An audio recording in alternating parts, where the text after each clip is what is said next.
What's up, people? Welcome back to the Stash Roundtable, sponsored by 47 Brand. Let your you out.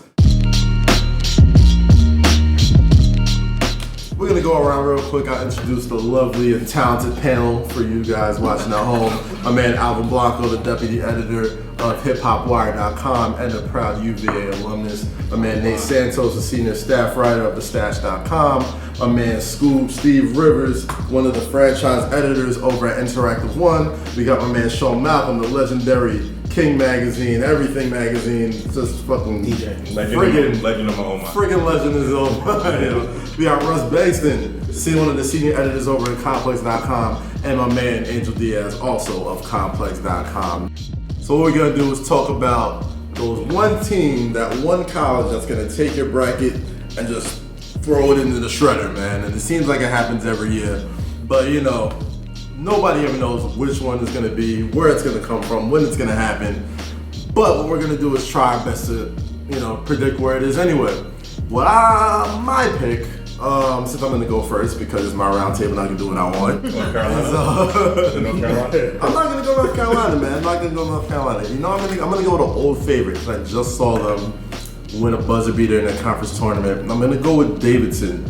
That was your pick? I saw him today. I saw That's what you was telling me earlier. Wow. Yeah, no, I mean, I'm telling you, man, like that Davidson magic, even before they had Stephen Curry, even before they had, what was the other dude's name that played with him? I don't know. Davidson has always been, one of those Cinderella sleeper teams that can at least, sneak in and steal a game or two in the tournament. Is there Stephen Curry on that team? I don't think there's a Stephen Curry. It's not Stephen Curry. They do have a bunch of three-point shooters though. That is true. A bunch of sharp shooters. If there's anything that you could rely on as far as like upsets in tournament time or bracket busters, always go with shooters. You know what I'm saying? Like, all it takes is one hot game. It's not. Remember Jimmer Fredette, the legendary Jimmer Fredette? Absolutely, man. Like his range was in the gym. It's not the NBA playoffs where you got to beat a team like 3 out of 4 times or 4 out of 7 times. All you gotta do is be great that one day, and a good shooting team is one of those picks that I always go for. So Davidson is right up there for me.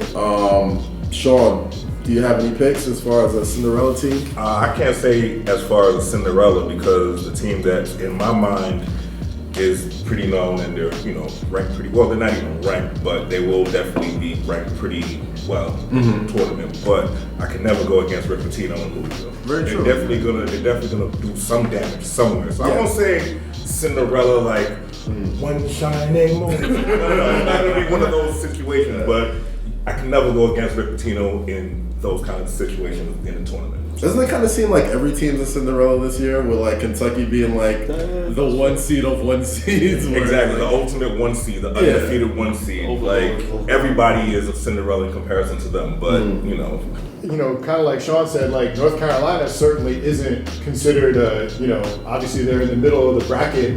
They're the only team right now in the top 25 with double-digit losses. Like, I think would people be surprised if they made a run? I mean, I think so. Yeah. And that's probably what qualifies as a Cinderella at this point. Definitely. Hopefully they can get hot. Like they held their own against Duke for a while. They always do. They always seem to. Yeah. Until a certain freshman decided to pick somebody. Apparently that's fine. Can they make a run? Do it for Dean this year? Like go for the Dean. That's an excellent point. I don't think nobody brought that up. The aura of Dean Smith and just like the aura of Steph Curry. Exactly. I don't listen to the same aura with the pot.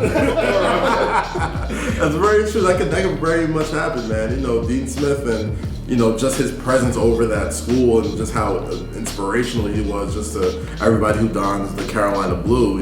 That could take people really far. Emotion is a strong component in the NCAA tournament. So, I guess the closest to home would be Villanova. You want to root for somebody like that?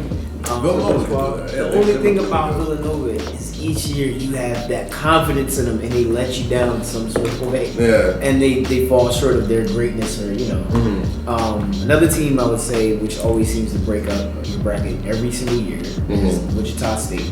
Yeah, That's another yeah, Shockers, man. That So was good. I would say that's another team that you could see making a strong run. Does Davidson wind up becoming like Gonzaga? Do I they think wind so. up becoming one of those teams who's like, Cinderella now, but all of a sudden we're going to see them at like, I mean, you know, you 28, can 5 every year. you can never underestimate the power of strong alumni. You know what I'm saying? Like, if you're a guard, like, there's no, and you're in North Carolina and you're kind of under recruited, that Steph Curry story relates to you. You know what I'm saying? And you're a superstar, and the bigger you get in the NBA, trust me, that trickle down effect does happen in college. And Davidson could end up being like Gonzaga, end up being like Butler, end up being like Wichita State, where they're a strong mid-major. That's what we think. But what we're gonna do right now is throw it to the experts. Check it out. It's two teams I think that have the potential to make some noise this year. One is SMU.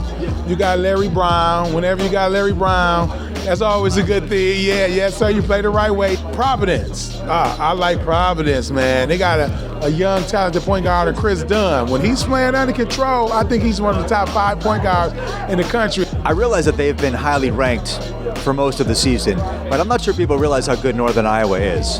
Here is a very veteran team. They were down by 18 points in the finals of the Missouri Valley Conference Championship. Very secure in their knowledge that they were going to be in the NCAA tournament. So not really playing for anything more than competitive pride, and very methodically and clinically took apart an Illinois State team that had beaten Wichita State the day before.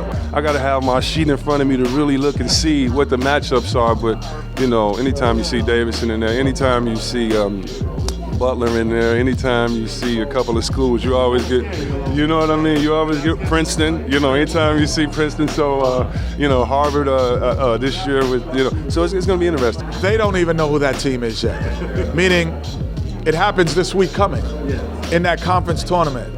They're 17-8.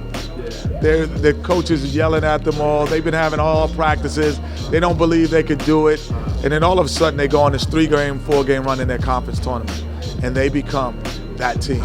I think SMU. I really like this SMU team. They've got a guard, Nick Moore, that a lot of people don't know who he is. He's terrific. They got 2 good big guys in Morera and Melvin Kennedy, the transfer from Villanova. And they got a pretty good coach. I'm not sure who it's going to be. I mean, you never know. I think there's a lot of teams that potentially could be there. A team that is maybe on the bubble may get in. A team like Temple. I mean, I think, and the reason I say they beat Kansas this year by 20, and they're about 20 wins right now. So I think they'll get in. It won't be like a Duke Mercer necessarily. They're a team that's going to get in regardless of them winning their conference tournament.